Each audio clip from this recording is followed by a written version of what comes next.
Welcome back to our channel కెనడాలో బుజ్జి logs. తమిళ చూడంగానే మీకు అర్థమైపోయి ఉంటుంది, మేము తులిప్ గార్డెన్ చూడడానికి వెళ్తున్నాం. స్ప్రింగ్ సీజన్లో ఏప్రిల్ మంత్లోని తులిప్ ఫెస్టివల్ ఉంటుంది. అబార్ట్స్ఫోర్ లొకేషన్లో ఉన్న తులిప్ గార్డెన్కి అయితే మేము స్టార్ట్ అయిపోయాము. వ్యాన్కోట్ టు అబార్ట్స్ఫోర్ లొకేషన్కి 72 కిలోమీటర్స్ చూపిస్తుంది. 1 hour 40 minutes కార్ డ్రైవ్ అయితే. సో మేము ఇంటి నుండి అయితే స్టార్ట్ అయిపోయాము. ఈరోజు ట్రాఫిక్ కూడా ఎక్కువ లేదు. తులిప్ గార్డెన్ చూడడానికి ఫ్రీ ఎంట్రీ కాదు, టికెట్స్ తీసుకోవాలి. ఆన్లైన్ అయినా తీసుకోవచ్చు, డైరెక్ట్గా అక్కడికి వెళ్ళి ఆఫ్లైన్ అయినా తీసుకోవచ్చు. మేమైతే ఆన్లైన్లో బుక్ చేసుకున్నాం. మండే టు ఫ్రైడే అయితే $8, సాటర్డే సండే వీకెండ్ అయితే $15. సో స్లాట్స్ కూడా మన ఇష్టం, మనకి ఏ స్లాట్ కావాలంటే అది బుక్ చేసుకోవచ్చు. మేమైతే ఆఫ్టర్నూన్ 1 o'clockకి బుక్ చేసుకున్నాము. ఫైనల్లీ తులిప్ గార్డెన్ సైట్ అయితే రీచ్ అయిపోయాము. ఈరోజు సాటర్డే, చాలామంది వచ్చారు. తులిప్ గార్డెన్ ఎంట్రీలోనే వాష్రూమ్స్ ఉన్నాయి, ఇట్లా హ్యాండ్ వాష్ చేసుకోవడానికి ఉన్నాయి. ఫుడ్ ట్రక్స్ కూడా అవైలబుల్గా ఉన్నాయి. ఆఫ్టర్నూన్ 1 o'clock అవుతుంది. చూడండి ఎంతమంది ఫుడ్ కోసం క్యూలో ఉన్నారు. ఫుడ్ తీసుకున్న తర్వాత తినడానికి కూడా ఇక్కడ సెటప్ ఉంది, బెంచెస్ చైర్స్ ఉన్నాయి. అక్కడ మనకు కనిపిస్తుంది కదా రెయిన్బో కలర్స్, అదే తులిప్ గార్డెన్. సో మేము అక్కడికైతే వెళ్తున్నాం ఇప్పుడు. Tulip garden field 28 acresలో 100 varieties-తో 5 million tulip flowers ఉన్నాయంట. చూద్దాం రండి. వావ్, చాలా అంటే చాలా బ్యూటిఫుల్గా ఉంది తులిప్ గార్డెన్. నా లైఫ్లో చిన్నప్పుడు స్కూలింగ్లో notebooks front and back page ఉంటాయి కదా, వాటిపైన తులిప్ ఫోటో చూడటమే.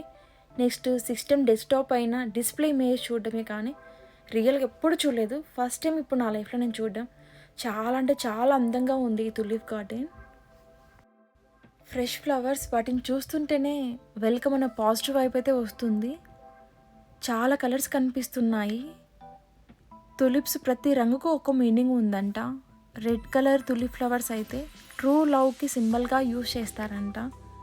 వైట్ కలర్ తులిప్ ఫ్లవర్స్ అయితే ఏదైనా మిస్టేక్ చేసినప్పుడు అవతల వారిని క్షమాపణ కోరేందుకు వైట్ కలర్ తులిప్ని యూజ్ చేస్తారంట. ఆరెంజ్ తులిప్ ఫ్లవర్స్ అయితే ఫ్రెండ్షిప్కి సింబల్గా యూజ్ చేస్తారంట. సో ఇలా ప్రతి ఒక్క తులిప్ కలర్కు ఒక మీనింగ్ ఉంది. ఈ మొక్కలు చూడడానికి ఎలా ఉన్నాయంటే లిల్లీ మొక్కలు ఉంటాయి కదా, సేమ్ అలాగే ఒక కొమ్మకు ఒక ఫ్లవర్ మాత్రమే ఉంది. నేను ఇప్పుడు చూస్తున్న వెరైటీ తులిప్ ఫ్లవర్స్ అయితే తులిప్ పెటల్స్ ఉన్నాయి కదా, వాటిని కొంతమంది డైరెక్ట్గా తీసుకొని తింటున్నారు. అది నేను క్యాప్చర్ చేయలేకపోయాను. సో ఈ పెటల్స్ని కుకింగ్లో యూజ్ చేస్తారంట, సలాడ్స్లో వేస్తారంట, డిజర్ట్స్ చేసినప్పుడు వాటిని డెకరేట్ చేయడానికి యూజ్ చేస్తారంట, కాక్టైల్స్ ప్రిపేర్ చేస్తారంట, వైన్ ప్రిపేర్ చేస్తారంట, సోప్స్, క్రీమ్స్, లోషన్స్. అండ్ ఈ తులిప్ పెటల్స్ని మెడిసిన్స్లా కూడా యూజ్ చేయొచ్చంట.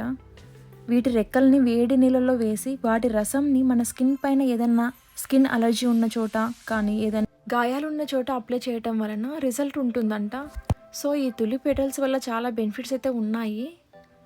ఇక్కడ వచ్చిన వాళ్ళందరూ ఫొటోస్ అయితే తీసుకోవడం స్టార్ట్ చేశారు. ఈ గార్డెన్ చూడడానికి కొంతమంది పెట్ డాగ్ లవర్స్ కూడా వచ్చారు, వాళ్ళ పెట్స్ని తీసుకొని. సో మేము కూడా లేట్ ఎందుకు ఫొటోస్ అయితే తీసుకోవడం స్టార్ట్ చేసాము. బట్ ఈరోజు తీసుకున్న ఫొటోస్ మాత్రం లైఫ్ లాంగ్ ఒక మెమొరీ లాగా ఉండిపోతున్నాయి. అంత బ్యూటిఫుల్గా వస్తున్నాయి ఇక్కడ ఈ గార్డెన్లో తీసుకున్న ఫొటోస్ అన్నీ కూడా.